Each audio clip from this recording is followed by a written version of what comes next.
All right. Quick update. It is 2 p.m.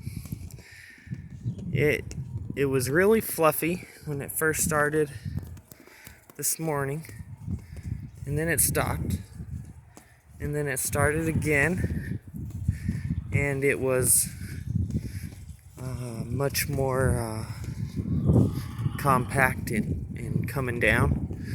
And I thought it was going to keep going, but it has stopped again, and now it is it's kind of raining.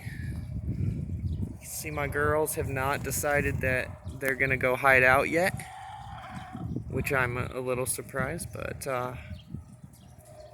they're taking advantage. They love it when it's like this because they all the bugs start coming up, and they can find a lot to forage on. So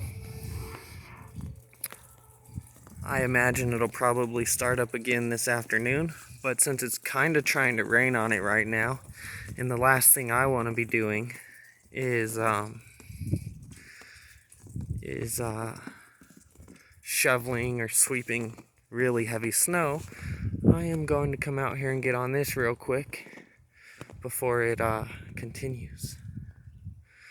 But yeah, so far, nothing like what they've said. We'll see what happens tonight.